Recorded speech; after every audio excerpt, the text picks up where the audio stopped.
Hi friends, నేను మీ Gulf guy వచ్చేసాను ఇప్పుడు సరికొత్త వీడియోతో మీ ముందుకి. ఎలా ఉన్నారు? లాస్ట్ వీడియోలో నేను మీకు ఆర్డర్ ఎలా చేయాలో చెప్పాను కదా. ఇప్పుడు నైట్ డ్రైవింగ్ అనేది ఎలా ఉంటుందో చూపిస్తాను. నైట్ డ్రైవింగ్ అనేది ఈరోజు మొత్తం సాల్మియాలో ఎలా డ్రైవ్ చేయాలి, ఎలా ఉంటుంది డ్రైవింగు అనేది చూద్దాము.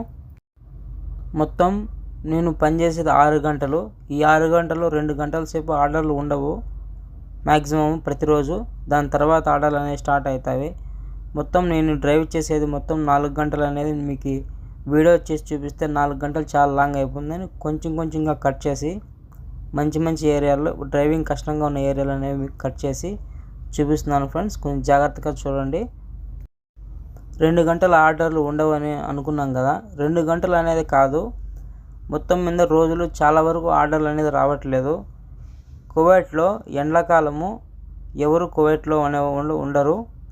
అందరూ చుట్టూలు తీసుకొని బయట దేశాలకు టూర్లకు ట్రిప్స్కు వెళ్తారు. అందువల్ల ఆర్డర్లు పెట్టేవాళ్ళు తగ్గిపోయినారు. దానికి తోడు రైడర్లు అనేవాళ్ళు చాలా ఎక్కువ మంది ఉన్నారు.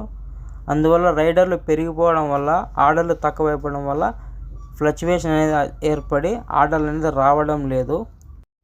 ప్రతి ఎండాకాలము కువైట్లో 2 నెలల పాటు లేదా 1 నెల పాటు బైకుల్ని బ్యాన్ చేస్తారు ఫ్రెండ్స్. 11 గంటల నుంచి సాయంత్రం 4 వరకు బైక్ అనేది బయట తిరగకూడదు. ముఖ్యంగా రైడర్లు తిరిగితే బైక్ తీసుకెళ్ళిపోతారు. జాగ్రత్తగా మనం 10 వరకే పని చేయాలి. మార్నింగ్, సాయంత్రం 4 నుంచి నైట్ అంతా పని చేసుకోవచ్చు. నైట్ పని చేసుకోవడానికి ఇబ్బంది ఉండదు, మార్నింగ్ మాత్రమే ఇబ్బంది ఉంటుంది. అలా మొత్తం ఎండాకాలం అనేది 3 నెలలు ఉంటుంది. ఆ 3 నెలలు ఆర్డర్లు ఏమో పెద్దగా ఉండవు. ఆర్డర్లు లేవు కాబట్టి ఆ 3 నెలల జీతాలనే చాలా తక్కువగా వస్తాయి. ఇక ఆర్డర్లు సరిగా రాని రోజులంటూ ఉంటే రంజాను, బక్రీదు ఆ 2 నెలలు ఉంటుంది. ఆ 2 నెలలు కూడా మనకు ఆర్డర్లు సరిగా ఉండవు. ఎందుకంటే రంజాన్, బక్రీద్ నెలల్లో ఒక్క పొద్దులు ఉంటారు కస్టమర్లు ఎక్కువగా. అందువల్ల మనకు ఆర్డర్లు తక్కువ ఉంటాయి. ఆ 2 నెలలు తీసేయగా ఈ 3 నెలలు మొత్తం 5 నెలలు మాత్రమే ఆర్డర్లు కొంచెం తక్కువగా ఫ్లక్చువేట్ అవుతూ ఉంటాయి. మిగతా సంవత్సరం అంతా ఆర్డర్లు బాగుంటాయి. ఎంత లేదన్నా తక్కువ అంటే 15-20 నుంచి ఎక్కువ అంటే 30-40 వరకు ఆర్డర్లు ఒక రోజుకి మనం చేయొచ్చు. ఆ లెక్కన వేసుకుంటే మనం నెలకు 400 నుంచి 600-700 ఆర్డర్ల వరకు చేసుకోవచ్చు. ఆర్డర్కి మనం ఎంత మాట్లాడుకున్నామో అన్న దాన్ని బట్టి మన జీతం అనేది వస్తుంది.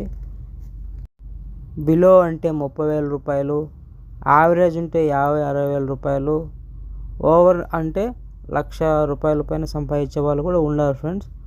వీటిలో డెలివరీలు చేసే వాటిలో ఎక్కువగా సంపాదించేది కార్ల వాళ్ళు, బైక్ వాళ్ళు. కార్కి ఎక్కువ వర్క్ స్పేస్ అనేది ఉంటుంది బైక్తో పోలిస్తే. బైక్ అనేది వర్క్ స్పేస్ అనేది ఎక్కువ ఉండదు. ఎక్కువగా మనకి వెదర్ కండిషన్స్ అనేది సరిగా ఉండవు. వెదర్ కండిషన్స్ సరిగా లేనప్పుడు బైక్ అనేది డ్రైవ్ చేయడం చాలా కష్టము. కారుకు అటువంటి ఇబ్బందులు అంతగా ఉండవు. ఫ్రెండ్స్, మీరు నా వీడియోస్ చూస్తున్నారు కానీ లైక్ చేయట్లేదు ఫ్రెండ్స్, సబ్స్క్రైబ్ చేయట్లేదు ఫ్రెండ్స్. లైక్ చేసి సబ్స్క్రైబ్ చేయండి ఫ్రెండ్స్. మీ అభిప్రాయాన్ని కామెంట్లలో తెలియజేయండి ఫ్రెండ్స్. ఎందుకంటే గల్ఫ్కు డెలివరీ, తలబాత్ ఇలా ప్రైవేట్ కంపెనీల్లో డెలివరీ జాబ్స్కి వచ్చే వాళ్ళకు నాలెడ్జ్ ఇవ్వడం కోసం ఈ వీడియోస్ చేస్తున్నాను ఫ్రెండ్స్. నాలా ఎవరు కొత్తలో వచ్చినప్పుడు ఇబ్బందులు పడకూడదని, కొంతవరకు తెలుసుకొని నాలెడ్జ్ గెయిన్ చేసుకొని ఇక్కడికి వచ్చి వర్క్ నేర్చుకుంటారు, స్పీడ్గా వర్క్ నేర్చుకొని డబ్బులు సంపాదించుకుంటారనే ఉద్దేశంతోనే చేస్తున్నాను ఫ్రెండ్స్. మీరు నన్ను ఎంకరేజ్ చేయడం వల్ల నాలా ఇక్కడికి రావాలనుకున్న వాళ్ళకు, ఇక్కడ పనిచేస్తున్న వాళ్ళకు చాలా హెల్ప్ఫుల్గా ఉంటుంది ఫ్రెండ్స్. ముఖ్యంగా మనకు డెలివరీకి వెళ్ళినప్పుడు కస్టమరు లేడీయా జెంట్స్ అనేది చూసుకోవాలి. ఎందుకంటే కొన్నిసార్లు లేడీస్ ఆర్డర్స్కి పెట్టే అడ్రస్ అనేది చాలా రాంగ్గా పెడుతూ ఉంటారు. అడ్రస్లు అనేవి ఒక చోటు ఉంటుంది, వాళ్ళు పిన్ చేసింది, వాళ్ళు ఉండేది ఇంకో చోటు ఉంటుంది. ఒక్కసారి కొన్ని ఏరియాలకు డిఫరెన్స్ ఉంటాయి. దాన్ని మనం చూసుకొని చేసుకోవాలి. లేదంటే ఒక ఏరియాకి తీసుకుపోయిన తర్వాత అక్కడ కాదు ఆర్డర్ ఇంకో చోట ఇవ్వాలంటే మళ్ళీ చాలా ఇబ్బందులు ఉంటాయి. ఇప్పుడు కువైట్కి చాలామంది వచ్చి, కువైట్కనే కాదు గల్ఫ్లో చాలా దేశాలకు వచ్చి మాకు ఎక్కువ కష్టం ఉంది వెళ్ళిపోతున్నామని కొంతమంది, కావాల్సినగా కష్టం లేకుండా కానీ కష్టం ఉందని చెప్పి వెళ్ళిపోవడానికి కొంతమంది ప్రయత్నిస్తున్నారు. అలా చేయడం వల్ల ఏమవుతుందంటే నిజంగా కష్టం అనేది ఉన్న వాళ్ళకు కూడా ఇబ్బంది అవుతుంది. అందరూ ఒకటేలా అని చెప్పి గవర్నమెంట్ ఎంతమందిని అని చెప్పి తిరిగి మన దేశానికి రప్పించుకోగలుగుతుంది? అందరినీ ఇక్కడి నుంచి రప్పించుకోలేదు కదా. ఇలాంటి విషయంపై నేను మీకు త్వరలో ఒక వీడియో చేద్దాం అనుకుంటున్నాను ఫ్రెండ్స్.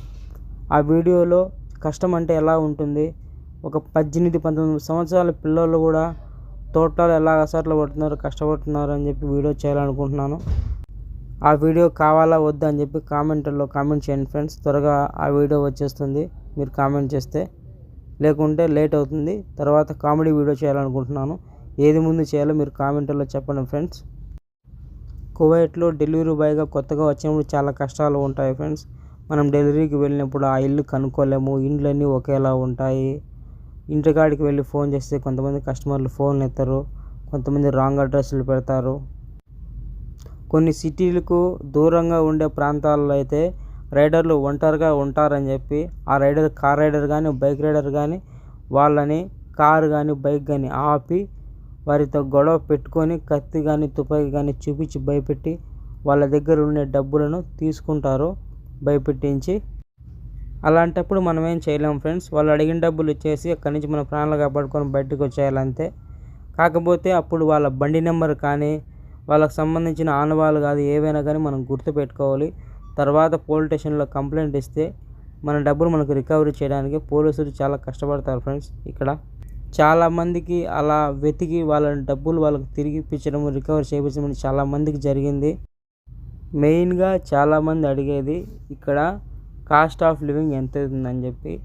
మామూలుగా మనం బయట ఉంటే మన రూమ్ రెంట్కి ఒక 20 దినాలు అనేవి ఖర్చు అవుతాయి. ఇక మన తిండికి మనమే వండుకుంటే మనకు 10 నుండి 25 దినాలలో మనకు అయిపోతుంది. లేదు మాకు వండుకునే ఓపిక లేదు, మాకు చేత రాదు అనుకుంటే మన ఇండియన్ రెస్టారెంట్లు అనేవి చాలా ఉంటాయి. అందులో ఏ రెస్టారెంట్కి వెళ్ళినా కానీ మనకు ఫుడ్ దొరుకుతుంది. మ్యాక్సిమం మనకు అర్ధ దినార్ అంటే 500 ఫిల్స్ నుంచి 1 దినారు 1.5 దినారు వరకు రేట్లు అనేవి ఉంటాయి. మనకు నచ్చింది తినొచ్చు.